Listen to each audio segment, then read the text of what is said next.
Tapi begitu nikah 2 bulan, gak nyampe 2 bulan setelah nikah gue hamil. Tapi ya sayangnya itu gue hamil ektopik. Jadi tuh rasanya tuh lebih baru sedetik yang lalu denger bahagia banget. Tiba-tiba dibilang kita harus terminasi tuh rasanya. Oke, bentar dok. Langsung gue ke kamar mandi nangis. 2 bulan kemudian hamil lagi. Tapi yang ini lebih parah sih, kayak nggak tahu kalau hamil. Tiba-tiba spotting gitu, bleeding. Gue langsung mikir, apa gue keluar aja ya? Gue keluar lari terus gue ditabrak bus biar gue nggak sakit gitu. Sampai segitu depresinya, udah benar last minute dibawa ke dokter. Bayangin aja ya 10 hari di rumah pendarahan.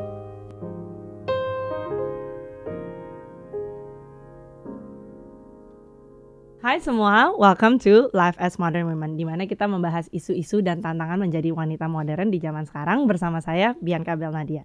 Di episode kali ini kita akan berbicara dengan seorang wanita luar biasa, yaitu seorang guru, seorang istri, dan juga pejuang garis 2, yaitu IVF Warrior. Bersama saya ada Marcella Miller. Hi Mars, how are you? Hi, I'm good, how are you? I'm good.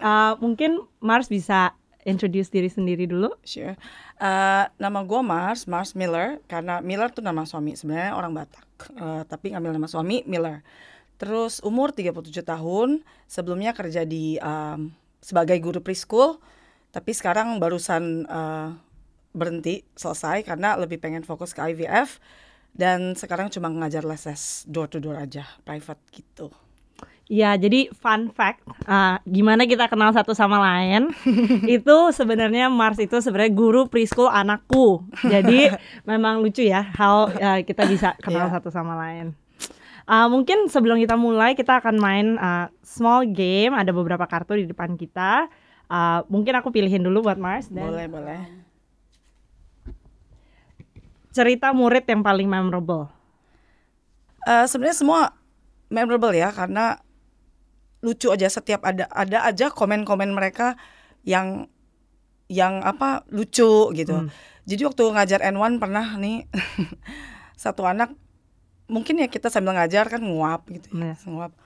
Terus nih anak ngomong, Mars ngantuk ya? Tadi malam begadang ya? Gitu maksudnya yang kecil-kecil. Itu anak umur berapa tuh? Itu anak umur waktu itu 2,5, hampir kurang dari 3.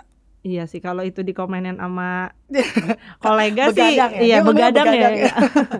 Itu lucu sih komen-komen anak-anak tuh, memorable. Oke, aku pilih another one deh, yang cepet. Aku tahu kamu ada beberapa tato, mungkin bisa ada satu yang kamu bisa share, ada artinya nggak di belakang tato itu? Sebenarnya semua tato tuh ada artinya ya. Ada berapa total mungkin? Ada 8. Ada yang bisa dikasih lihat? Ada di sini ada 1, 2, 3, 4. Terus ada yang di betis. Ini sebenarnya semuanya bermakna. Cuma yang di betis ini gambar cewek lagi lari. Terus bawahnya itu kayak lambang faith, hope, and love gitu. Jadi buat gue secara pribadi, dalam hidup gue tuh harus lari. Walaupun gue jatuh, gue harus lari. Bangkit, lari gitu. Okay. Jadi wow. Dan dulu sempat lari juga sih, bukan dari kenyataan tuh. Sempat dulu lari dari kenyataan, cuma lari di treadmill. Terus kayak, wah kayaknya lari enak juga nih, olahraga paling enak gitu, liberating dan murah gitu kan. Murah banget. Iya. Jadi ya itu paling terakhir, tato paling terakhir. Oke. Gitu. Jadi meaningnya filosofi hidup dan juga secara fisik juga memang lagi suka olahraganya lari. Menyindir diri sendiri, lari. Iya. Oke, next mungkin kita 1 or 2 more cards. 3 hal yang kamu suka jadi guru. Oh, kalau guru anak-anak ya, dulu sempat ngajar orang dewasa, cuma sekarang udah ganti, pindah ke anak-anak, udah berapa tahun terakhir ini, dan beda banget. Ngajar anak-anak tuh benar-benar bikin kita happy gitu ya. Anak-anak tuh komennya benar-benar apa ya, menaikkan mood gitu. Nggak kebalikannya dari bikin stres. Jadi pertama anak-anak tuh bikin ketawa dengan komen-komennya segala macam. Kedua, aku memang suka anak-anak, jadi senang gitu dan tertarik sama cara mereka berpikir, dari cara mereka, sudut pandang mereka melihat sesuatu tuh menarik. Ketiga, gue suka banget berbagi apa ya, knowledge gitu sama anak, dan anak-anak itu bisa di shape apa namanya, cara mereka berpikir. Jadi buat gue itu amat sangat membanggakan ya, suatu nggak cuma membanggakan tapi benar-benar a pleasure gitu mengajar anak-anak. Gitu. Iya. Ini testimoni dari seorang guru. Memang kita tuh harus apresiasi guru jauh lebih, ya kan? Terima kasih. Oke, last one. Oke.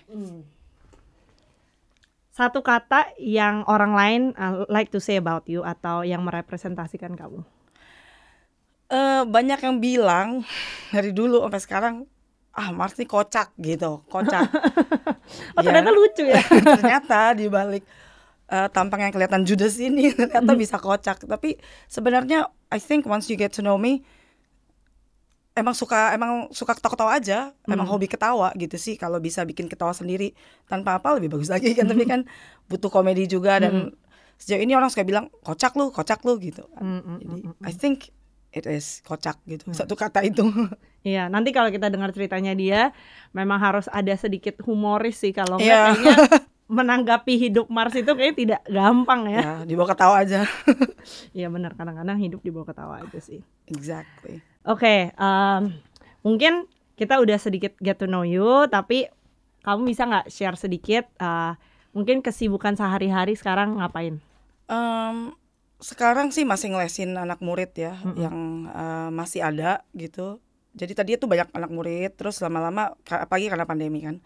Terus begitu sekolah udah mulai lagi, tatap muka ya berkurang, cuma ada beberapa yang masih private. Jadi yang masih private itu sekarang ya door to door aja ke rumah mereka. Cuma kalau mereka libur, ya enaknya kerja private, mereka libur, gue pun libur gitu. Atau gue libur, mereka nggak ada masalah gitu.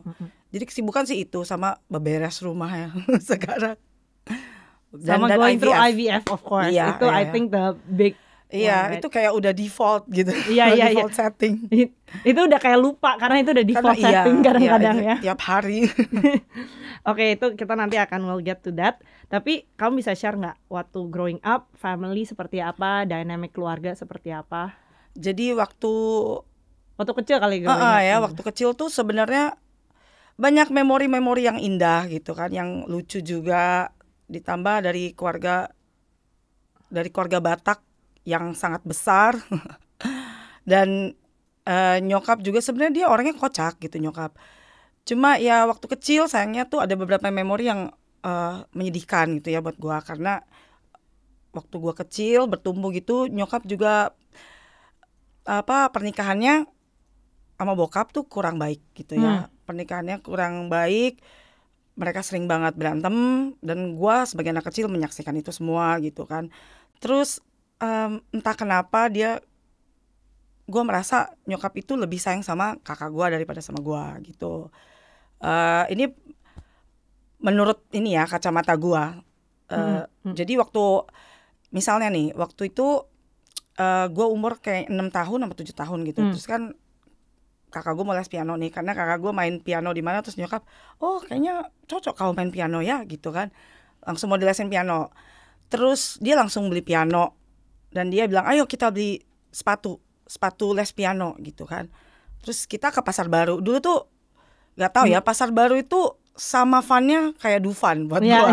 Wah, banyak banget toko-toko dan jajanan. Terus nyokap sama gua dan kakak, kita bareng kakak gua nih cuma beda setahun dari di atas gua.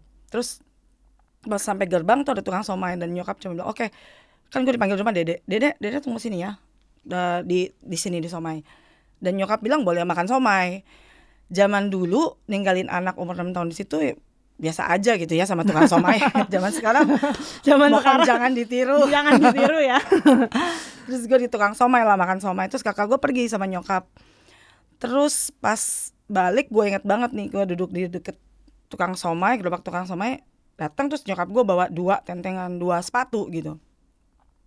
Ternyata 2 box sepatu itu dua-duanya buat kakak gua, bukannya satu buat gua dan satu lagi buat dia, enggak, dua-duanya buat kakak gua. Itu sih menurut gua kalau ingat kenangan itu sedih juga ya, karena merasa kok bisa sih gitu. Cuma walaupun sekarang gua bilang sama nyokap, mah ingat gak sih kayak gini, masa sih gitu kan, dia nggak ngerasa. Cuma itu kenangan Ya beginilah manusia ya, kenangan yang jelek, yang pahit malah keinget gitu kan. Terus ya gue ingat dan itu menyakitkan Ya buat membekas gue. lah. Membekas, ya masih umur 6-7 tahun tapi sampai sekarang Bisa 30 keinget tahun kemudian masih ingat baper gitu. kan. Masih baper banget ya. Itu dulu ya nyokap ya begitulah, nggak tahu kenapa. Jadi nggak cuma dalam satu kasus doang, beberapa hal dia sama kakak gue beda banget. Kalau dia pulang kerja, nyokap gue ini kan kerja di rumah sakit. Rumah sakitnya deket loh di sini, di Petamburan dulu. Dia 33 tahun kerja di situ. Terus pas dia tanya pulang, yang ditanya sama kakak gue tuh langsung, udah makan kau nak? Udah makan sayang? Oh udah mah. Adik gue juga, kau udah makan kau sayang? Udah mah. Begitu gue, kau udah nyapu? Udah ngepel? Udah masak? Jadi kayak ya ampun. Begitu gue ini ya kerjaan gitu kan. Jadi gue merasa agak beda gitu perlakuan kakak gue ke nyokap, ke kakak gue ataupun gue gitu. Dan itu gue bawa dalam hidup gue sampai umur recently gitu loh. Masih ada akar pahit sama nyokap. Kenapa dia memperlakukan gue kayak gitu segala macam. Tapi gue menyadari karena gue menyadari bahwa semua manusia itu tidak terluput dari kesalahan, termasuk orang tua gitu ya. Kita nggak bisa minta seseorang untuk mencintai kita, mengasihi kita seperti sebanyak kasih sayang kita ke orang itu, termasuk orang tua. Itu yang gue sadarin. Begitu gue sadari, karena gue pikir kenapa mesti orang tua mengerti anak? Kenapa kita sebagai anak nggak bisa jadi the bigger person gitu ya, mengerti orang tua? Dan mungkin dia waktu itu kesedihannya segini, bebannya segini. Mungkin dia sama gue agak-agak gimana, ya kurang dikit ya udah gitu kan. Jadi berkurang dikit. Jadi gue pikir ya akhir-akhir ini ya maksudnya kesininya jadi lebih nerima. Dan once gue terima, ya begitulah hidup gitu ya. Gue nggak bisa paksa nyokap untuk sayang sama gue seperti sebanyak dia sayang sama kakak gue atau adik gue. Semenjak gue terima itu dan gue I made peace with it, gue syukuri malah hubungan gue beda loh. Jadi sama nyokap jadi kita deket banget dan kita jadi teman gitu. Kamu bilang ini baru belakangan ini, maafin berarti throughout your adulting ya. Jadi kayak masa-masa teenager, masa-masa umur 20-an. Iya. Itu gimana tuh relationship keluarga tuh seperti apa kayak? Kalau dari dulu sih sebenarnya gue kayak lebih kepada anak bokap. Jadi kalau orang Batak tuh kita bilang anak perempuan itu boro. Nah, dulu bokap waktu kecil manggil gue tuh, sini bolu gitu, maksudnya anak perempuan. Jadi gue sama bokap ini emang deket banget. Dari dulu dekat. Kalau misalnya gue berantem sama kakak gue, bokap gue selalu bilang, ngalah kamu sama yang lebih kecil gitu kan, sama yang lebih ngalah kau sama adikmu, dia lebih muda. Ntar gue berantem sama adik gue malah dimarahin, ngalah kau sama yang lebih tua. Jadi either way gue selalu menang kalau sama bokap gitu. Jadi selalu bokap tuh ada sama gue, selalu di pihak gue gitu. Tapi kadang gue merasa bokap ini kurang angkat bicara gitu. Kalau nyokap menyerang gue dengan kata-kata yang menyakitkan, kok dia nggak bela gue sih gitu. Lebih kepada kok dia nggak bela gue.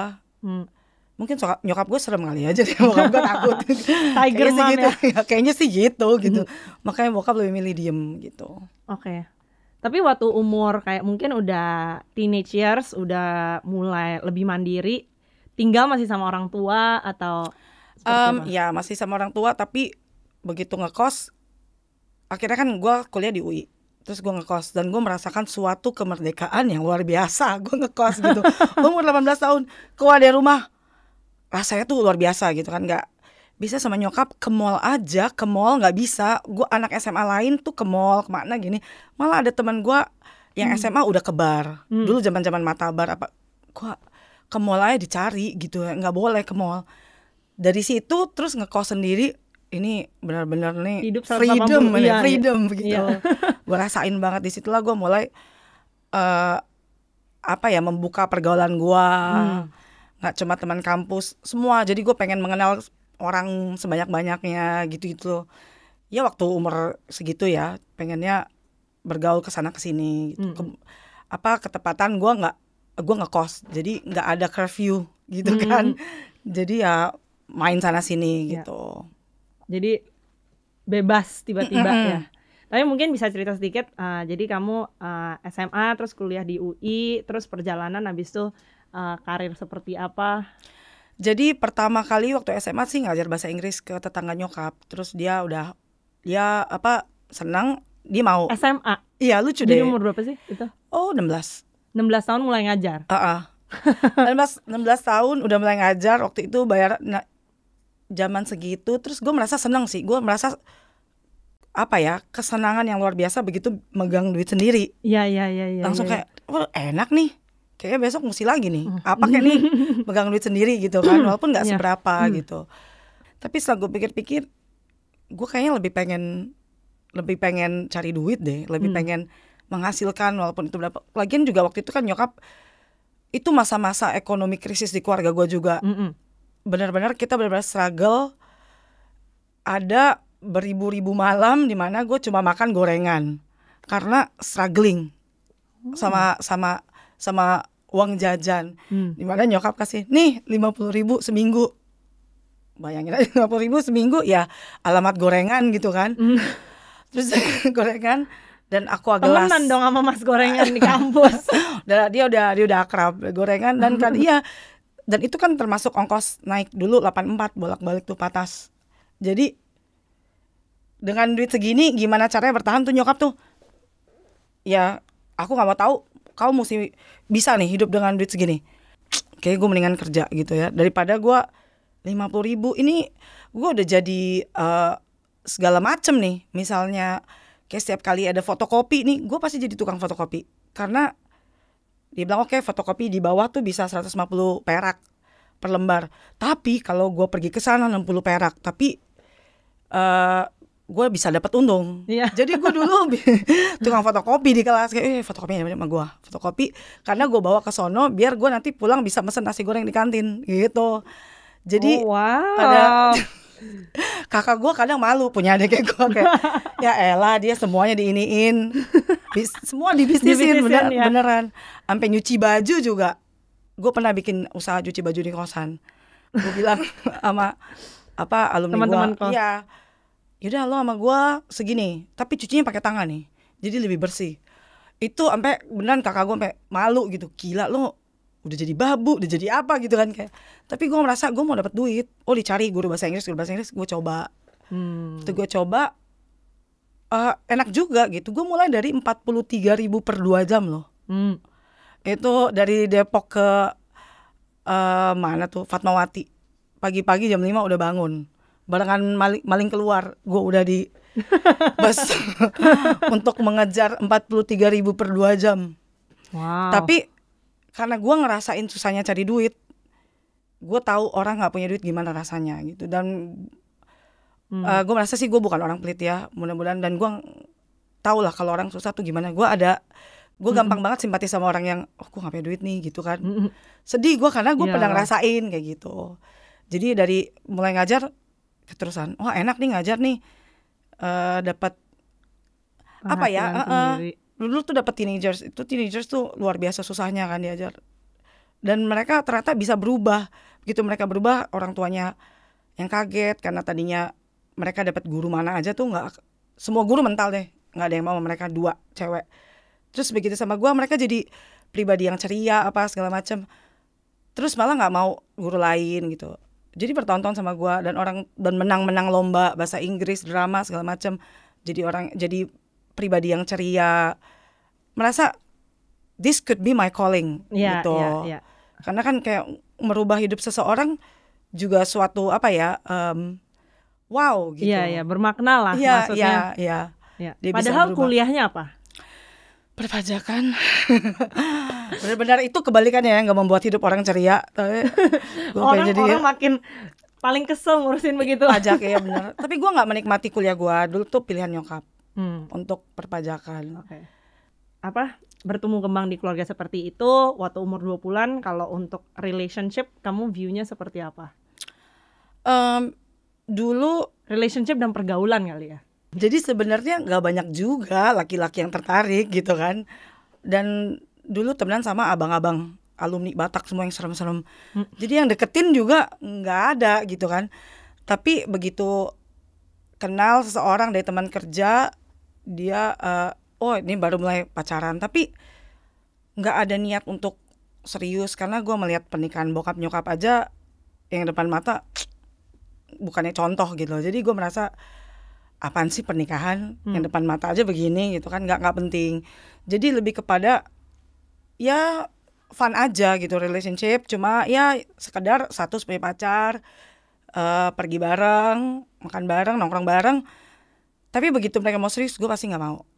Waktu itu ulang tahun gue keberapa gitu, 20 berapa, dibilang ada dirayain sampai bikin tenda. Terus sempat kayak wah hebat juga ya, gue sampai dibikinin tenda ulang tahun 20 berapa. Ternyata tujuan dibikin tenda itu supaya satu persatu mereka tuh kalau orang Batak namanya mandok hata, jadi berdiri ngomong-ngomong pesan gitu ya. Mereka cuma ngomong intinya nyuruh gue sama kakak gue kawin, yang katanya itu adalah acara ulang tahun gue. Tapi intinya mereka semua ini berdiri untuk ngomong ultimatum. Buka hatimu, buka hatimu. Sampai gue bingung, katanya ulang tahun, suruh buka hati. Jadi gue merasa terlalu banyak pressure. Jadi begitu 30, ada umur gue 30, terus ada yang mau melamar gue. Ada yang mau melamar gue. Ya udah deh, ayo sok dah, udah 30, ayo jalanin aja gitu. Karena biar happy nih tante-tante ini semuanya, nyokap semua. Tapi bukan karena guanya yang pengen merit gitu. Oke. Dan mungkin kalau kami bisa cerita, apakah itu pernikahan yang terjadi sekarang atau ada lifetime around? Untungnya enggak. Karena jadi ada suatu insiden, mungkin I cannot get into that now at least. Tapi itu near death experience, dimana itu pas gue umur 30 tuh. Gimana gue mengalami namanya juga near death ya, hampir mati gitu. Gue baru ngeh gitu, ya ampun hidup gue selama ini cuma begini nih. Gue gak pernah terbuka sama orang, gue selalu menutupi masalah gue.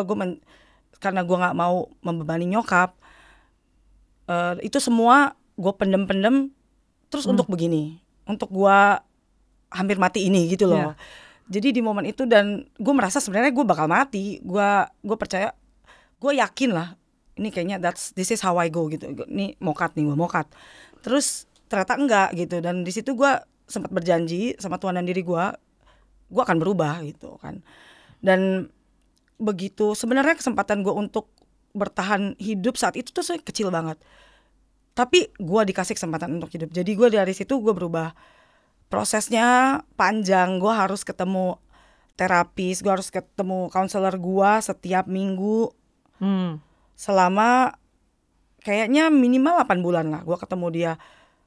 Karena gue gak tahu gue ini mau jadi apa sebenarnya. Jadi gara-gara kejadian itu gue punya banyak pertanyaan dalam hidup gue ini.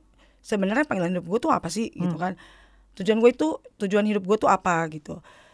Oke, dan itu ngasih jalur ketemu suami yang sekarang. Nah karena itu juga gue putus. Oke. Karena itu gue pikir we're not the right guy lah. Iya, kata siapa sih wanita semua hidup harus menikah gitu. Terus dia juga bukan, gue juga dibilang cinta kagak ada gitu. Iya, masa mana ada ya pacar baru diginiin mau dipeluk flinch gitu kan. Kayak Matrix, jangan bener. Akhirnya kayak di film. Iya beneran. Akhirnya gue pikir gue bukan buat lu bukan buat gue gitu. Akhirnya kita putus baik-baik.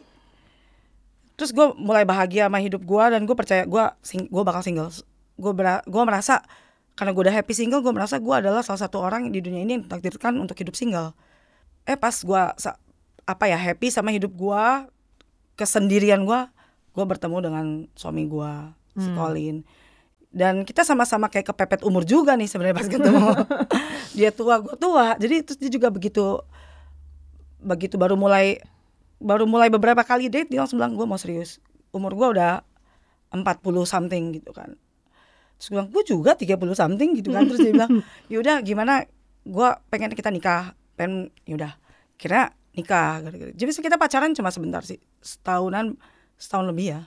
Baru kita nikah gitu. Udah kepepet umur. Tapi ya I love him. Tapi gitu. dinamikanya rada beda kan, walaupun ngerasa kepepet umur, tapi kalau ketemu orang yang tepat ya nggak ngerasa terbebani karena umur juga. Ya, jadi sebenarnya kita membahas umur karena kita mau pacaran aja sampai kapan gitu kan. Lebih kepada apa nih tujuan lo. mau punya keluarga kah, mau punya keluarga ya udah kita mulai aja dari sekarang gitu. Dia ini Colin ini manusia yang unik ya, manusia unik dan baik banget. Gue nggak pernah ketemu orang sebaik si Colin ini. Jadinya begitu gue ketemu dia amazed. Iya dia agak unik sih.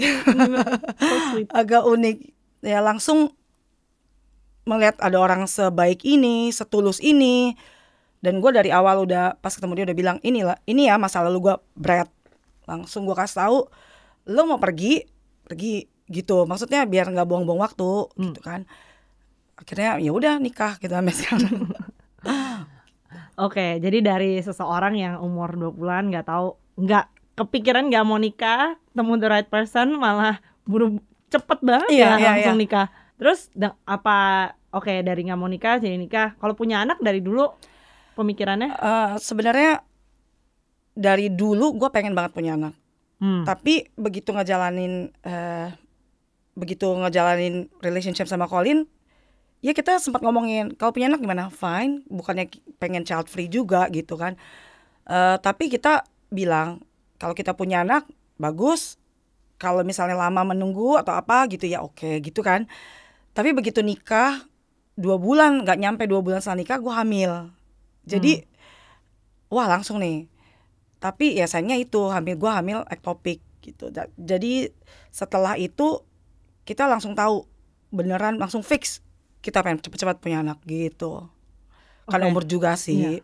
Jadi itu gimana tuh dari waktu 2 bulan nikah hamil yang nggak ke plan sebenarnya kan? Itu kayak seneng atau gimana? Sebenarnya seneng karena pas tes pack wah garis 2 nih hamil. Tapi seminggu sebelumnya tuh gue sempat mau ngajak anjing jalan tuh jatuh. Pagi-pagi tuh jatuh karena perut sakit banget. Menurut gue sih gue termasuk orang yang punya high tolerance ya towards pain, tapi sakit, jatuh, gak bisa berdiri sama at least 2 jam gitu. Begitu gue tau gue hamil, gue langsung mikir, jadi tunggu dulu, yang minggu lalu tuh apaan tuh yang sakit? Kayak pengen, karena itu berhubungan sama perut juga, pengen tahu. Terus kita ke dokter, terus dokter periksa, di scan gitu kan, terus dia bilang, kayaknya nih mesinnya salah nih, coba masih rusak nih, coba mesin yang satu lagi gitu kan. Terus coba lagi, terus dia scan, ini mesinnya gimana sih? Terus ternyata susternya bilang, enggak, dua-duanya bisa kok dok, gak ada yang salah dengan mesinnya. Terus dia langsung, baru disuruh duduk, dia bilang, ternyata maaf ibu kehamilan ini di luar kandungan. Terus kayak jenis ini ectopic pregnancy. Itu cuma mikir oke. Kita harus terminasi kehamilannya. Ini baru kayak apa nih? Oh jadi gitu kan, kaget. Apalagi udah itu setelah denger denyut jantungnya ya. Jadi tuh rasanya tuh lebih baru sedetik yang lalu denger bahagia banget. Tiba-tiba dibilang kita harus terminasi. Itu rasanya oke, bentar dok. Langsung gue ke kamar mandi nangis karena gue nggak biasa ya, nggak biasa nangis depan orang. Pas datang oke. Jadi gimana? Harus operasi. Aduh, gue dari dulu paling takut yang namanya operasi. Bukan takut sama apanya ya, lebih takut sama obat bius. Karena dulu pas operasi tumor waktu umur 16, obat biusnya tuh efeknya gak enak banget. Jadi gue trauma sama obat bius. Kayak obat bius lagi. Tapi gak ada jalan lain selain itu. Jadi ya dioperasi. Katanya karena kalau pecah bisa pendarahan. Terus habis itu langsung pertama terminate pregnancy langsung pengen nih. Jadi langsung terapi-api untuk punya anak lah. Iya, karena itulah manusia ya, begitu nggak bisa langsung pengen gitu kan. Ih, gemes juga nih gitu kan. Jadi itu kan bulan Oktober tuh. Terus 2020. Jadi kurang dari 2 bulan nikah udah hamil gitu kan. Pas operasi tuh awal Oktober 2020. Terus abis itu 4 bulan kemudian ada tes pack lagi nih, 2 garis, tapi garisnya tuh agak-agak, yang kedua agak-agak malu-malu gitu kan. Dan nanya ke dokter, dia bilang belum ada. Oke, tapi secara tes hamil gitu. Balik lagi minggu depan. Akhirnya dia bilang wah ini early miscarriage. Jadi kayak ya udah deh, nggak apa-apa, masih bisa lagi. Tapi dia dokter tuh positif. Tau nggak Bu, itu tandanya apa? Apa tuh dok? Tandanya ibu bisa hamil gitu kan. Oh iya juga ya. Jadi kita bawa positif. 2 bulan kemudian hamil lagi. Tapi yang ini lebih parah sih, kayak nggak tahu kalau hamil. Karena tiba-tiba spotting gitu, bleeding. Pas ngeliat ya dapat gitu kan, ya nggak hamil, ya udah gitu kan. Tapi ada satu pagi, kenapa ya harus pagi-pagi ya? Subuh gitu ya. Perutku tuh sakit banget. Sakitnya luar biasa, sampai berdiri aja nih, berdiri tegak gue nggak bisa. Terus gue lari, gue inget banget gue sampai nangis, berdoa kayak, aduh Tuhan, ini BAB nih begini, sakit bener gitu kan, luar biasa juga nih yang bakal keluar gitu kan. Wah sakit banget, sampai nangis kayak, aduh kok gue nggak pernah nih merasakan sakit seperti ini. Masa mules mau BAB apa begini, sampai nangis. Oh my god. Tapi tuh nggak ada yang keluar dan begitu bangun, berdiri nggak bisa, langsung jatuh di lantai kamar mandi. Dan gue nggak pegang HP nggak apa, jadi gue coba bisa begitu aja, kesakitan, berdoa. Terus udah mulai sedikit agak reda, gue kayak merangkak nyari ke kamar gue. Jadi kan ada satu kamar yang khusus buat gue tuh. Gue cari obat, gue pikir mah gitu. Terus jadi gue ambil, sambil merangkak itu ambil polisilin, terus gue makan. Tapi nggak reda-reda juga. Jadi tapi kayaknya karena gue kecapean nih, gue ada efek ngantuk juga, lama-lama bisa tidur. Bagusnya sih begitu kayak udah jam 7-an bangun, udah gak sesakit itu, bisa berdiri tapi masih sakit. Dan itu gue alami selama 10 hari. 10 hari tuh sampai semua, kayak gue mau ketemu teman-teman gue cancel. Dan gue tuh mikir ini kayak gue mah nih, parah banget ini mah sampai begini sakitnya.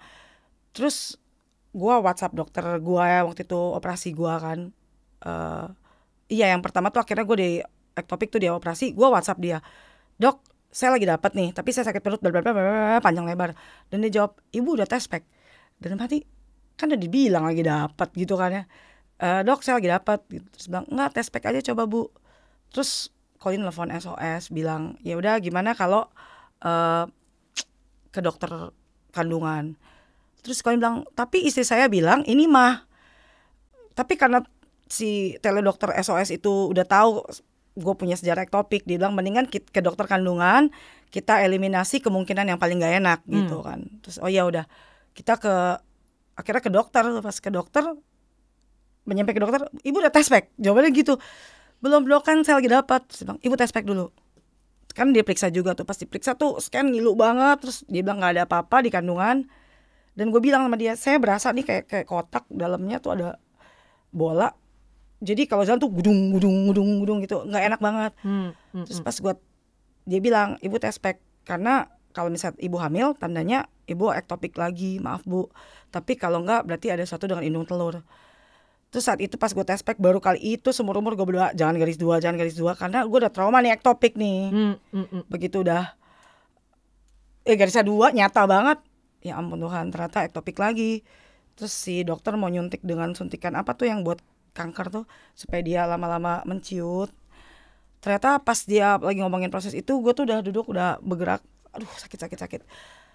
Akhirnya dia bilang, wah kayaknya ibu harus tindakan.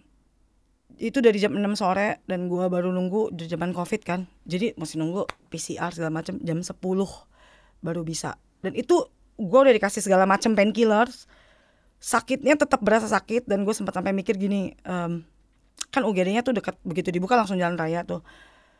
Gue langsung mikir, apa gue keluar aja ya? Gue keluar lari, terus gue ditabrak bus biar gue nggak sakit. Gitu, sampai segitu depresinya, maksudnya saking segitu iya, I do anything, pokoknya supaya nggak sesakit ini gitu. Kayak sempat momen-momen digoda setan. Terus akhirnya setelah 4 jam 6, jam 10 baru masuk ke kamar operasi, barulah akhirnya dioperasi. Dan itu keluar kayak jam 2:30 pagi. Dan dokternya dioperasi seperti apa? Was it apa? Iya, active bleeding. Jadi dia tuh sempat, kayaknya dokter sekarang juga yang ngasih video ya. Maksudnya merekam karena takut supaya ngasih video. Oh, dikasih lihat nih. Dia bilang, "Bu, ini ya Bu, active bleeding." Jadi dia waktu dibelek, pas dibelek tuh darah tuh kayak apa ya? Kayak volcano gitu loh. Air mancur. Darah. Jadi darah di mana yang enggak seharusnya ada darah. gitu, makanya sakit banget gitu di Ngilu loh. iya. Aduh, Ami mikir, dok kayak saya nggak, kalau kayak gini ini aja sakit ya dok, kayak gimana saya melahirkan gitu kan. Saya jadi mikir 2 kali, terus dia bilang, ibu jangan salah bu, ini lebih sakit daripada melahirkan, karena melahirkan tuh masih normal, harusnya memang begitu. Ini kan darah yang nggak seharusnya, tempat yang harusnya nggak dilewati darah ada darah gitu. Dan itu dia bilang sih udah benar last minute dibawa ke dokter. Bayangin aja 10 hari di rumah pendarahan. Jadi kalau misalnya nggak hari itu atau Kayaknya lewat deket-deket tuh. kayak lewat. Terus itu juga gue kehilangan 500 cc darah. Dan zaman Covid susah banget nyari darah, apalagi tuh waktu mau lebaran. Dan itu cuma ada satu kantong 500 cc pas sama tipe darah gue, golongan darah gue. Jadi gue merasa Tuhan masih pengen gue hidup gitu kan. Itu pengalaman kedua ektopik. Jadi ya udah 3 kali hamil normal, tapi Nah kalau ektopik nggak itu terjadi. berarti tub, ya setahu gue dipotong kan tubnya. ya nah Jadi kalau 2 berarti tubnya dua-dua. ya tadinya tuh, nah dokter yang ini mengambil tindakan di trim, jangan dipotong habis gitu, di trim. Jadi dia dokter yang sama yang mengoperasi gue di trim aja, karena kan kalau ditebas tinggal satu berarti kemungkinan hamilnya kan berkurang setengah gitu kan. Terus kalau jadi sama dia di trim, yang satu lagi di trim juga. Terus kita datang ke rumah sakit lain untuk ngetes kelancaran tuba, ternyata emang gak lancar, emang ada keblok gitu loh. Jadi harus operasi juga. Indian harus operasi untuk remove. Tapi sebelumnya dokternya udah tanya, gimana bu? Jadi pas di tes itu dia bilang sih, kalau misalnya rusak gimana? Oh angkat dok. Oke, yang kiri bisa diangkat. Kalau kanan rusak gimana? Terus kayak ya udah angkat aja. Karena trauma banget sama sakit itu. Kayaknya gue yang paling pengen gue hindari adalah ektopik. Pokoknya langkah pertama gimana caranya supaya gak ektopik lagi gitu. Akhirnya sama dia dipotong dua-duanya. Tapi kita udah aware, ya satu-satunya jalan mau punya anak adalah IVF. Kalau gak ada tuba harus IVF, gak mungkin lagi gitu. Jadi kamu motong dua-duanya. Jadi abis operasi itu udah gak ada opsi natural sama sekali kan? Gak ada sama sekali. Itu pas abis operasi kan biasanya gue abis operasi tuh ngigong-ngigong gak jelas. Biasanya tuh si Colin tuh ketawa-ketawa karena gue katanya gak jelas, kocak gitu-gitu segala macam. Tapi pas itu ngigo pun gue langsung bilang sama Colin, telepon mama. Kan zaman Covid gak bisa datang ya orang tua. Dan gue tuh nangis video call, terus gue bilang aku gak bisa punya anak. Terus nyokap tuh udah sampai nangis, bilang gak apa-apa, bisa deh, masih bisa IVF gitu kan. Pokoknya Dede tenang, semangat. Kayaknya gue tuh nyadar akhir, maksudnya baru ngehnya begitu setelah itu baru, ya ampun, gue gak bisa punya anak dong gitu. Harus begitu udah berapa minggu kemudian baru kayak, ya baru sedihnya tuh telat. Jadi pas habis, mungkin karena efek di operasi jadi masih kayaknya fokusnya cuma recovery gitu kan. Karena udah operasi udah berapa kali operasi gitu kan dalam waktu segitu singkatnya gitu. Terus baru ngeh, ya begitu berapa minggu setelahnya, ya ampun gue gak bisa punya anak secara normal gitu. Itu roller coasternya gak ngerti, even di 3 itu. Terus habis itu sekarang kamu lagi going through IVF journey. Bisa gak share sedikit IVF journey kamu so far? Gak gampang, IVF tuh gak gampang. Dulu pernah ada orang yang bilang sama gue, itu perasaan lo bakal dipermainkan lo. Gue pikir apaan sih, kayak lebay gitu. Ini beneran dipermainkan sih. Karena satu sisi kita di atas merasa wah ternyata folikelnya banyak. Jadi kan kita panen telur diambil telurnya, folikelnya, nanti dari situ baru disuntik sperma satu-satu, dilihat mana yang fertilisasi, terus dari situ mana yang bertahan setelah 3 hari, mana yang bertahan sampai 5 hari. Jadi makin lama tuh kayak piramid gitu, makin sedikit. Terus apalagi kayak tadinya gue langsung main tanam aja kan. Main tanam udah sampai 7 minggu ternyata nggak berkembang. Jadi harus determinasi. Itu juga termasuk terus gugur kan itu. Itu juga jadi itu transfer IVF, transfer embrio pertama gua di IVF. Jadi seneng banget sih begitu dapat hamil. Wah, udah seneng banget nih, udah mulai enak-enak dijalani dengan enak malah kalau sukacita, kamu dijalani dengan sukacita setelah. Iya, sampai turun berat badan. Wah, sukacita juga tuh. Turun berat badan, enak, sukacita. Tapi dan gue tuh dalam hati tuh kayak gue ngomong sama Tuhan, mesti jadi nih. banyak banget kekecewaan dalam hidup gue. Ini nih kebahagiaan gue harus dibikin jadi gitu. Udah berdoanya udah egois banget, enggak nih mesti jadi. Tapi suatu hari tuh kayak ada spotting, terus gue kayak baru itu saat itulah gue sekalinya gue dalam masa kehamilan itu gue berdoa, terserah engkau ya Tuhan gitu. Terus padahal si suster udah bilang, kan gue WhatsApp susternya, dia bilang kayaknya nggak apa-apa Bu. Entah kenapa kan 2 hari yang sebelumnya tuh kita udah dengar detak jantungnya. Entah kenapa hari itu gue merasa gue harus balik lagi nih ke dokter. Pas gue balik lagi ke dokter, oh udah nggak ada gitu. Itu sedihnya ya ampun. Tapi gue cuma bilang ya Tuhan yang kasih, Tuhan yang ambil. Udah gue terima, walaupun itu untuk ngomong itu tuh susah gitu ya. Tapi gue tahu gue harus ngomong itu. Kalau gue nggak ngomong itu gue nggak akan rela. Jadi Tuhan yang kasih, Tuhan ambil. Itu juga ada momen-momen dimana gue tiap hari nangis di kamar mandi karena gue nggak terbiasa nangis depan orang. Bahkan depan suami aja gue nggak biasa gitu ya. Jadi gue nangis di kamar mandi karena ya Tuhan sedih amat gitu kan, masa nggak dikasih lagi, masa yaudah nggak apa, coba lagi. Ternyata setelah diteliti bisa jadi itu karena kromosom dan bisa jadi karena gue ada autoimun. Jadi pas hamil autoimun, tapi nggak hamil nggak. Jadi oke, kalau gitu gimana nih caranya tes kromosom. Jadi udah susah banget dapat embrio. Begitu udah dapet nih sampai hari kelima dites lagi kromosom. Dari situ kan kita tahu nih mana yang jelek, mana yang nggak bisa dipakai untuk ditransfer. Jadi makin dikit banget dah itu kemungkinannya. Udah duit mengalir seperti air gitu kan. Gila si IVF nggak ngerti udah berapa kali. Iya ini bisa beli rumah ini kan. Iya. Tapi udah jalanin aja. Dan gue juga udah ngomong kita sampai kapan nih kayak gini. Terus bilang ya sampai nggak bisa lagi. Yaudah jalanin terus. Sampai kedua juga ternyata keguguran, early miscarriage. Itu yang gue nangisnya juga itu setelah, misalnya orang jatuh, mungkin kalau orang jatuh udah 4 kali udah kebal ya, gue tetap aja gitu ya, udah jatuh sakit juga ya, tetap terasa sakitnya gitu. Jadi setelah itu masih ada 2 kali. Jadi total secara IVF gue udah 3 kali transfer, 3 kali juga keguguran.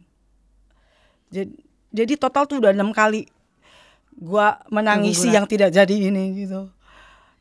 Ya gitu lah. Gue sebagai ibu aja gue gak ngerti gimana caranya bisa undergoing 1 ini 6 kali. Iya, gue juga gak ngerti kalau ngenesnya tuh aduh gak ngerti. Kayaknya kamu definisi, ya tau gak sih yang pepatah yang bilang jatuh 6 kali bangun 7 kali. Ini kayak jatuh 6 kali lari 7 kali. Bukan lari kebirit-birit lah ya. Iya, bukan cuman bangun loh, ini lari loh. Masih aja ada semangat untuk kayak ya udah coba lagi. Jadi gimana tuh kamu kayak bisa menanggapi, dan masih kan ya undergoing? Masih. Dan sekarang di proses cycle keberapa? Sekarang cycle ke-5. Jadi kita rencananya karena gini itu IVF itu juga susah karena kita harus mikirin umur ya kan. Jadi gue udah 37 tahun. Jadi strategi kita tuh mau ngumpulin telur. Jadi kita mau dipanenin lah istilahnya. Terus baru kita kumpulin, baru tanam. Karena begitu tanam kan buktinya sesuai seperti pengalaman gue dan Colin gak langsung jadi juga gitu kan. Takes time. Jadi harus yaudah kita tanam, kita kumpulin sebanyak-banyaknya sebisa kita gitu untuk bisa ditanam. Kalau nggak kenapa masih ada tabungan gitu loh. Jadi nabung telur istilahnya. Kayak sekarang sih lagi proses kayak gitu. Cuma Colin kadang terus fokus. Ini untuk pernikahan juga berat sih. IVF ini benar juga menguji pernikahan ya.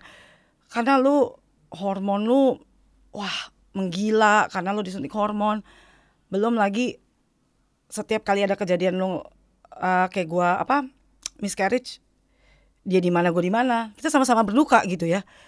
Tapi dengan cara masing-masing gitu. Ini juga menguji pernikahan sih menurut gua. IVF ini. Tapi ya kita selalu coba. Si Colin kadang juga lose fokus karena dia lebih kepada misalnya baru selesai nih gua di panen telur itu kayak tindakan ya. Jadi gua harus dibius segala macam dan diambil telur gitu. Nah abis selesai itu nanti si Colin langsung menjadwalkan lagi nih, kapan lagi nih kita panen telur. Sampai gue bilang, lu enak, bukan badan lu soalnya. Ini kan badan gua nih, gimana tenang dulu gitu kan. Karena dia mungkin apa ya, mau bawaannya pengen nabung telur, ayo cepet. Tapi kita udah target, abis yang ini, cycle yang ini kita mau coba tanam. Gitu, karena jangan sampai lose fokus juga ya. Masa fokusnya nabung, panen telur nabung tapi nggak ditanam gitu kan. Kapan jadi anak ya? Bener, kapan jadi ibu nih kayak gini gitu kan. Jadi proses ini semua dari pertama kali banget kamu hamil tuh udah berapa tahun? Dari 2020. 2,5 Jadi abis nikah langsung hamil kan. Tahun ya. Iya. Going through emotional up down kayak gini. Iya. Masih menunggu pelangi ya. Iya. Datang dong pelangi, habis kayak hujan terus, thunderstorm terus ya. Hujan, gledek segala macam, tapi mana pelangi. Ya masih begitu. Cuma ya makin kesini gue semakin spiritually gue lebih gue merasa sih lebih kuat, kayak lebih dikuatkan, lebih merasa gue nggak bisa sendirian. Jelas gue nggak bisa sendirian ngadepin ini, gue sendirian mengandalkan kekuatan gue sebagai manusia nggak mungkin gitu kan. Jadi semakin kesini gue semakin menjadi manusia yang lebih percaya gitu loh, bahwa Tuhan itu ada. Gue nggak bisa, cuma manusia doang tuh nggak bisa gitu. Ada nggak cerita IVF yang kayak udah yang memorable untuk kamu?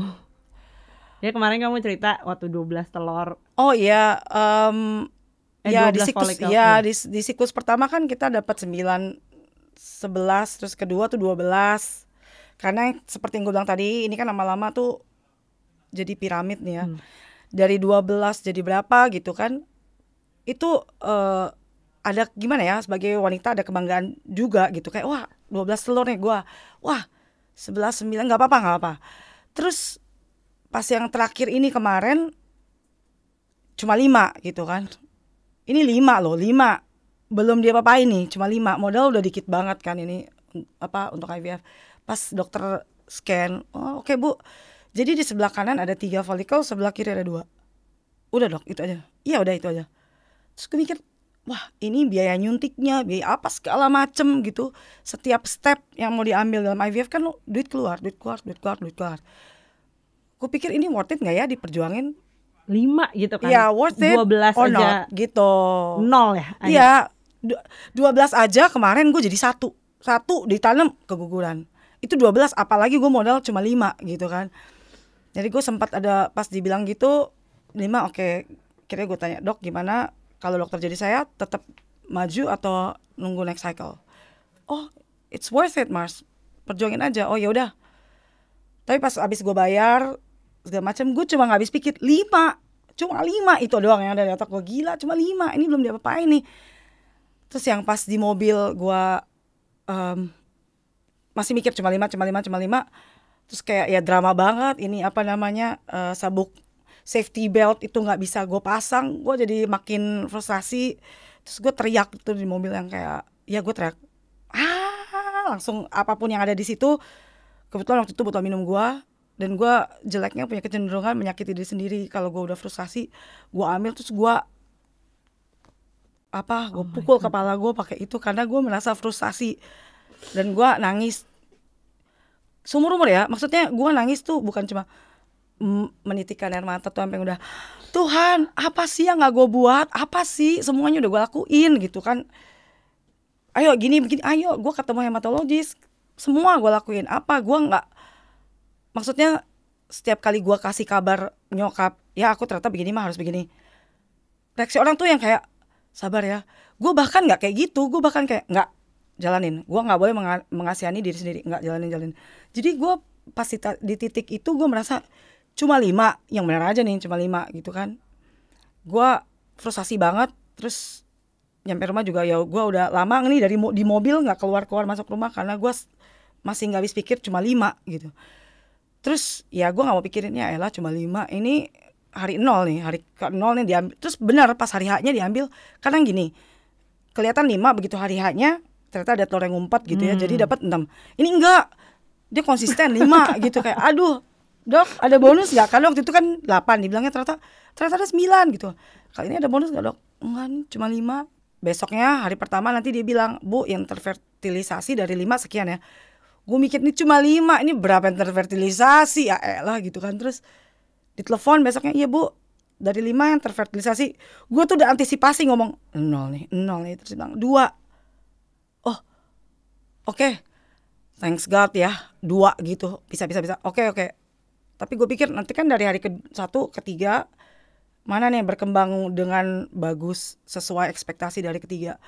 Ternyata dari 2 itu, hari ke-3 itu gue inget banget habis ngajar, dia minta gue Google Meet. Terus gue kayak aduh. Iya, gimana ya ibu, tanggal dari 2 ini ternyata yang di hari ke-3 perkembangannya dua-duanya bagus.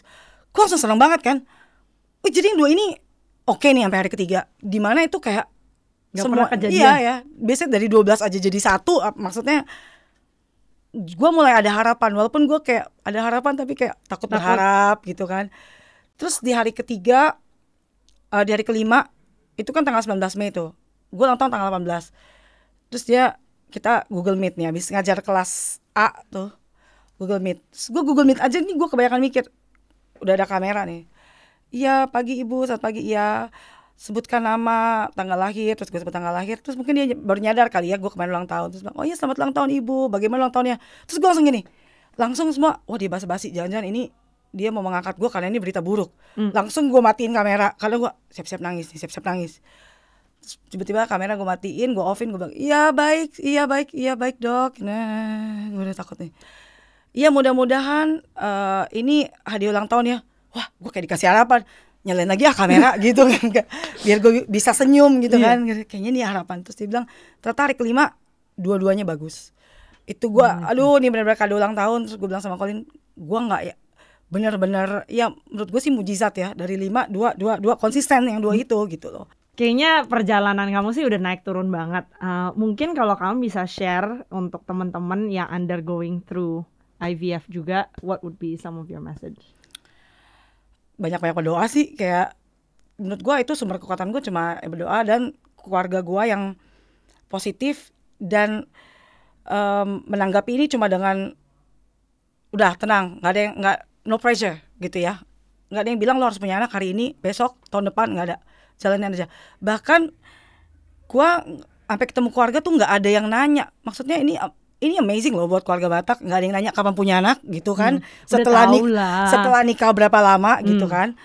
Satu hal lagi, gak usah dengerin orang sih. Gue lebih kepada kata-kata orang itu kadang menyakitkan gitu kan. Mungkin edukasi kita dong, kayak mungkin untuk seseorang yang jadi IVF warrior, kata-kata atau percakapan seperti apa sih yang sebenarnya nyinggung atau ini interesting topik juga karena terjadi juga sama gue dan Colin. Jadi ada hal yang menurut gue menyakitkan, buat Colin enggak.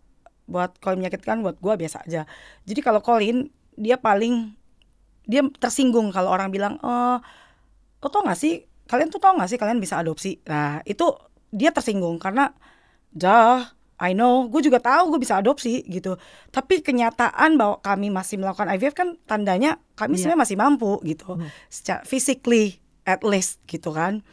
Masih bisa, masih ada kemungkinan. Kalau nggak, mungkin nggak, masa iya masih dijalanin gitu. Jadi kayak kalau kata Colin, ini no brainer banget nih orang yang ngomong gini gitu. Kalau gue sebagai wanita secara pribadi, gue mau share juga beberapa pengalaman gue. Sebenarnya nggak perlu nge-hide kehamilan kalian gitu loh. Kayak teman-teman gue kayak, ya ampun ada Marci, ampun gue nggak bisa datang, kenapa? Soalnya gue hamil 4 bulan, ntar dia ngeliat gue hamil. Itu gue malah tersinggung sama attitude kayak gitu lah. Masa lu pikir gue nggak bisa jadi a decent human being, merasa senang untuk kehamilan lo gitu? Masa lu mesti nutupin dari gue? But at the same time, don't rub it on my face either gitu. Jangan terus bahas-bahas, oh iya gue begini. Kan ada juga tuh yang mentang-mentang gue pengennya oke, biasa aja, tapi diomongin terus. Kayak I think that's enough gitu. Gak usah sampai terus-terusan, ya ampun gue gerah banget nih, gue hamil nih, gue kalau hamil tuh ini, ya ampun gue anak kayak ya. Jadi perkataan seperti apa yang sempat nyinggung kamu? Gue pertama nih, orang ini bilang sama gue dia minta maaf karena dia hamil, dia nggak bilang gue, which is menurut gue itu udah it's ridiculous. Lu kenapa mesti menyembunyikan kehamilan lu depan gue? Emang gue nggak bisa bahagia buat lo gitu kan? Terus gue bilang please don't be, soalnya dia bilang I'm sorry gitu kan. Don't be, lu hamil harusnya lu sedang nggak usah minta maaf sama gue gitu kan. Terus Iya. Terus yang bikin gue yang adalah aneh begitu dia bilang because everybody else gets pregnant so easily and that, dan dia ngomong itu pakai bahasa Inggris sih, makanya gue quote gitu. And yet here you are, you've been trying and you're still not pregnant. Itu kenanya gue lebih pertama gue lebih kepada shock, sampai gue lebih kepada shock. Kayak teman gue bilang, kenapa lo ngomong gini, kenapa ngomong gitu. Gue bilang, gue shock karena ada kata-kata seperti ini keluar dari dia, orang yang gue anggap highly educated, gitu loh. Gak masuk akal kata-kata ini keluar dari mulut manusia manapun juga yang punya hati gitu. Tapi keluar juga, jadi gue shock gitu. Jadi kalau tadi teman-teman ada temennya yang ngomong, iya kayaknya semua orang gampang banget hamil, tapi gue kesian gitu kan. Lu sementara lu udah coba-coba, lu gak hamil juga. Iya, bayangin aja gitu ya. Mungkin lu mikir kayak gitu, sometimes gak harus diomongin juga di depan orangnya lagi gitu kan. Kayak gue awkward gitu. Terus gue kalau dikasih komen kayak gitu, terus gue mau reaksinya gimana? Gitu. Kayak iya. Ya pasti kayak lu bisa gak mau denger, itu juga bisa. Walaupun sebenarnya susah buat wanita, apalagi yang jalanin ini, lu hormonal. Gimana sih lu dibilang kayak gitu, gak bawaannya gak nangis atau ngegas gitu kan. Lu either ngegas atau lu nangis. Gue waktu itu lebih kepada nangis gitu kan. Tapi itulah kata-kata yang ya menyakitkan. Gue juga bingung ya, kenapa bisa keluar. Jadi menurut gue gak masuk akal gitu, sampai keluar kata-kata seperti itu. Mungkin ini lebih penasaran aja, ada gak sih side effect IVF tuh apa aja sih? Gue merasa, apalagi kan hormon gue nih lagi di dosis gue dinaikin sama dokter.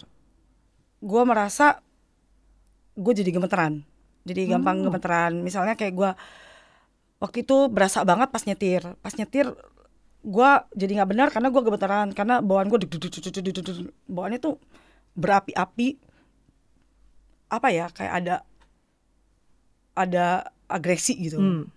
Sekarang sih karena gue udah menjalaninya berapa cycle, gue lebih milih udah tutup, masuk ke kamar sendiri, tutup pintu, daripada gue komen menyakitkan hati orang, atau enggak daripada gue nggak sesuatu terus gue nangis, gue jadi marah. Jadi ya kayaknya kita sebenarnya udah berada di ujung acara. Kayak tadi udah denger cerita kamu, udah ngulik banyak banget. Mungkin ada nggak pesan-pesan untuk teman-teman both yang lagi ngejalanin, tadi kayaknya udah ini, tapi juga pesan untuk teman-teman yang punya temen yang lagi ngejalanin IVF, atau even ingin punya anak secara natural gitu ya. Iya, sebenarnya sih be sensitive. Terus yang paling penting nih, I think yang harus kita benar-benar sadari, kita itu tidak tahu semua hal. Kita nggak tahu banyak hal, bukan cuma semua, tapi banyak hal kita nggak tahu. Karena kita nggak tahu, mending kita diem aja gitu loh. Bahasa jangan sotoy gitu ya. Itulah, jangan sotoy. Soalnya kayak gue dapat kado obat buat apa namanya nih, kesuburan. Ini Chinese medicine, obat kesuburan. Gue kayak, sotoy, emang lu tau dari mana gue nggak subur? Loh, gue habis nikah aja gue langsung hamil gitu kan, sebenarnya subur. Masalahnya bukan itu. Terus ada juga orang yang kasih-kasihan, lu mendingan gini deh, soalnya si ini begini, si ini begini. Itu kan sebenarnya termasuk kesotoyan ya. Tapi gue menanggapi ini juga sekarang lebih kepada it comes from a good place, pengen ngasih yang terbaik. Cuma mendingan kalau mau cari aman gak usah. Tapi kalau cari aman gak usah sotoy gitu. Mohon maaf nih, tapi boleh gak usah sotoy. Soalnya beda nasihat orang-orang yang udah ngejalin IVF, beda. Nasihat mereka tuh lebih kepada, mereka gak ada ngasih nasihat, gak ada apa, gak kasih A, B, C, lu kesini deh, lu kesini deh. Okay, udah, lu jalan, lu ke gunung ini bertapa, nggak ada yang kayak gini kayak gitu. Cuma kepada lu cuma bilang be strong. Udah, nasihat mereka cuma be strong. Udah, titik itu aja. Nggak ada yang lu coba kesini, lu jangan stres. Dan itu juga kayak, lu tau dari mana gue stres gitu kan. Kayak manusia sotoy, banyak sotoynya. Tapi ya gue mencoba menanggapi dengan positif. Kalau kalian ya nonton ini, kalian lihat ada orang yang bergumul, entah dia IVF atau dia lagi punya anak, dia belum dapat anak juga. Sebenarnya menurut gue itu nggak perlu dibahas juga, kecuali orang yang bersangkutan membuka topik gitu. Aduh gila, gue udah sekian tahun nikah atau belum punya anak, baru kalau dia buka topik, oke, lu mau menjadi pendengar. Tapi untuk ditanya, kalau belum punya anak itu juga udah nggak pantas. Triggering. Iya, itu dulu ya. Maksudnya dulu di era dulu mungkin itu nggak menyinggung, ataupun dulu menyinggung tapi orang diajarkan untuk menerima aja orang lain ngomong apa. Tapi kita sebagai modern woman gitu kan, modern woman kita perlu nggak usah, perlu juga untuk ngomong stop, atau enggak gue nggak mau bahas, atau lebih bijaksana lagi, gak usah dibahas buat orang yang kalau ini bukan ranah gue, gak usah dibahas gitu aja sih. Gue lebih pada punya attitude itu dalam banyak hal gitu. Oke. Jadi kita punya seri kan Life as Modern Women. Jadi menurut kamu definisi kata-kata ini tuh apa sebagai penutup? Sekarang kan kita sebagai wanita modern, manusia modern, kita punya hak untuk ngomong. Kita lebih bisa gitu, lebih comfortable untuk ngomong. Don't go there. Gue nggak mau ngomongin itu gitu. Cuma sebagai wanita modern juga kita lebih, menurut gue kita juga harus bisa menerima keterbatasan orang gitu. Jadi memang kayak pro dan kontra ya. Gue lebih pengen, ideally gue pengen orang lebih modern untuk nggak usah ngebahas hal-hal yang sebenarnya agak-agak sensitif gitu. Tapi di satu sisi kalau memang dibahas lebih legowo aja. Ya, dan mencoba menjalani menanggapinya positif aja gitu. Dan di era dimana teknologi udah canggih banget, ini IVF ini kan canggih banget ya menurut gua. Hamil buatan gini, ini kan baru 1978 ya. Dulu wanita-wanita dulu nggak bisa sampai begini. Gua ini bersyukur banget bisa hidup di zaman dimana ada IVF gitu kan. Jadi ini gue sebagai wanita modern mensyukuri bisa hidup di zaman dimana ada teknologi IVF. Tapi walaupun teknologi sekeren ini masih, kalau bisa gue kasih saran ke dunia ini, gimana ada nggak teknologi lebih bagus lagi supaya ektopik itu bisa didorong gitu, apa gimana bayinya apa ya. Tapi belum secanggih itu ternyata, dan itu membuktikan bahwa manusia masih butuh Tuhan. Ada yang manusia nggak bisa melakukan semua hal, jadi ada keterbatasan. Jadi walaupun kita modern, kita punya keterbatasan, dan just embrace it lah kalau keterbatasan itu. Gitu. Mars, thank you so much udah join us today. Mungkin untuk episode kali ini aku mau endingnya sedikit berbeda. Aku mau ngajak teman-teman sama aku doain Mars juga masih di periode ini, karena kita ngerasa sebagai sesama wanita kayaknya boleh deh memperjuangkan dan juga saling mendoakan. Jadi mungkin kita sejenak berdoa buat Mars. Aku pimpin. Tuhan, terima kasih Tuhan atas teman kita Mars hari ini, dan kita mau mengangkat doa untuk Mars yang lagi undergoing IVF, dan kita berharap proses IVF yang kali ini banyak sukses dan akhirnya bisa membuat Mars, Colin dan keluarga mempunyai keluarga impian mereka berdua. Dan kita mau mengangkat semoga proses-proses dan perjalanan ini makin lama terlihat ada pelangi di ujung semua yang sudah dilewatkan Mas. Terima kasih. Amin. Amin. Ini kayaknya kalau gue nanti punya anak, bukan kalau, saat gue punya anak, bisa ya anak gue di feature di sini. Ini dia nih yang kita tunggu-tunggu nih. Ini hasil berdoa kita semua gitu. Ya, ini pasti ribuan orang yang doain, teman yang sympathizing juga pastinya dengan situasi Mars. So thank you so much udah sharing your story, sangat otentik. Udah doain. Mungkin bisa doain juga tiap hari.